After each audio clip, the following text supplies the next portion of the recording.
గత 18 రోజులుగా రాష్ట్ర వ్యాప్తంగా అంగన్వాడీ హెల్పర్లు టీచర్లు అందరూ కూడా మండల కేంద్రాల్లో దీక్షా శిబిరాలు ఏర్పాటు చేసి వారి యొక్క న్యాయబద్ధమైన డిమాండ్లు పరిష్కారం చేయాలని చెప్పేసి వాటి యొక్క సాధన కోసం నిరాహార దీక్షలు చేయడం జరుగుతోంది. అయినా కూడా ఇప్పటి వరకు ప్రభుత్వం నుంచి ఎటువంటి స్పందన లేకపోవడం, స్థానిక ఎమ్మెల్యేల నుంచి మా కైకలూరు నియోజకవర్గ స్థానిక ఎమ్మెల్యే దూర నాగేశ్వరరావు ఇప్పుడు దాకా ఈ దీక్షా శిబిరాన్ని సందర్శించిన పాపాన పోలేదంటే వాళ్ళకి ప్రజలంటే ఈ యొక్క అంగన్వాడీ హెల్పర్లు అంటే ఎంత లోకుగా ఉందనేది విషయం ప్రజలందరూ కూడా గమనిస్తూ ఉన్నారు. అనేక రకాలుగా ఈ రోజున ఆ యొక్క అంగన్వాడీ యొక్క లబ్ధిదారులందరూ కూడా తల్లి పిల్లలందరూ కూడా చంటి పిల్లలతో వచ్చి కూడా వీరికి మద్దతు తెలియజేశారు. అయినా కూడా ఈ రోజు ప్రభుత్వం నుంచి జగన్మోహన్ రెడ్డి కానీ ఈ మద్దతు తెలియడానికి ఆయనకి మనసు ఒప్పట్లేదనే విషయాన్ని ప్రజలందరూ కూడా గమనిస్తూ ఉన్నారు. ఎందుకు వారు చాలా న్యాయబద్ధమైన డిమాండ్లు, వాళ్ళు ఎంతో కష్టపడుతూ ఉన్నారు. 26,000 మినిమం జీతం ఇవ్వాలని చెప్పేసి కోరుకుంటూ ఉన్నారు. రిటైర్మెంట్ అయిపోయిన తర్వాత వాళ్ళ యొక్క వీళ్ళు రిటైర్మెంట్ బెనిఫిట్స్ కావాలని కోరుకున్నారు, ఉద్యోగ భద్రత కోరుకున్నారు, ప్రభుత్వ యొక్క సంక్షేమ పథకాలు వాళ్ళకి రావాలని కోరుకున్నారు. ఇవన్నిటి మీద ఏ విధమైన చర్చకి వీళ్ళని పిలిచి కానీ వీళ్ళతో మాట్లాడి కానీ వీళ్ళకి ఒక స్పష్టమైన హామీ కానీ ఇవ్వకపోగా ఈ రోజున భీమవరం వైఎస్ జగన్మోహన్ రెడ్డి మీటింగ్ వస్తూ ఉంటే ఈ యొక్క దీక్షా శిబిరంలో ఏర్పాటు చేసుకుని నిరసన తెలియజేస్తున్న వాళ్ళ మీద ఉక్కుపాదం మోపాలన్నట్టు విధంగా వాళ్ళ టెంట్లు పీకేసి వాళ్ళని అరెస్ట్ చేసి రకరకాల పోలీస్ స్టేషన్ తరలించడం జరిగింది.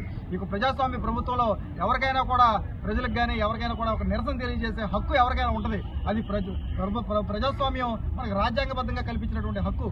రాజ్యాంగబద్ధంగా వాళ్ళేమీ దౌర్జన్యాలు చేయట్లేదు, దోపిడీలు చేయట్లేదు, బస్సులు తగలబెట్టట్లేదు, ప్రభుత్వ కార్యాలయాలకు చొరబట్టలేదు. మీరింకా ఆ యొక్క అంగన్వాడీ కేంద్రాలకు చొరబడి వాళ్ళ యొక్క అంగన్వాడీ కేంద్రాలు తాళాలు పగలగొట్టి దౌర్జన్యం చేసి అక్రమంగా చొరబడింది మీరు.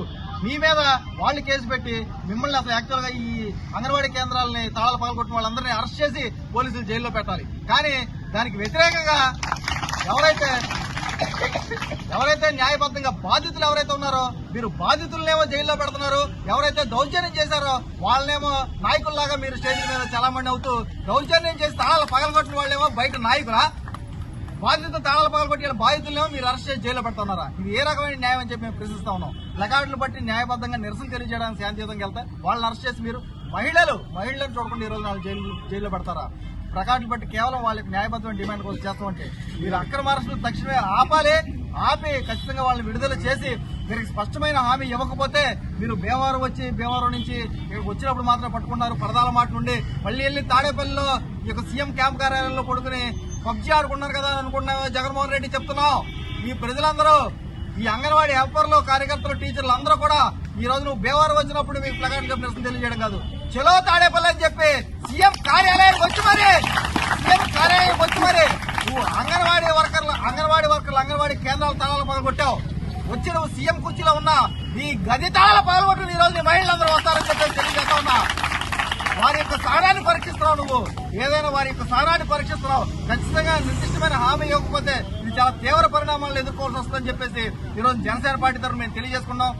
మేమందరం కూడా ఈ అంగన్వాడీ హెల్పర్లందరూ కూడా మద్దతుగా వారు చేసే ఏ పోరాటంలో అయినా చెలో తాడేపల్లి అని చెప్పి ఈ సీఎం జగన్మోహన్ రెడ్డి క్యాంపు కార్యాలయాలు తాళాలు పగలగొట్టడానికి అంగన్వాడీ మహిళలు పిలుపునిస్తే ఆ తాళాలు పగలగొట్టడానికి సుట్టుబాటుగా ముందు మేము జనసేన పార్టీ తరఫున వస్తామని చెప్పి మీకు హామీ ఇస్తున్నాం.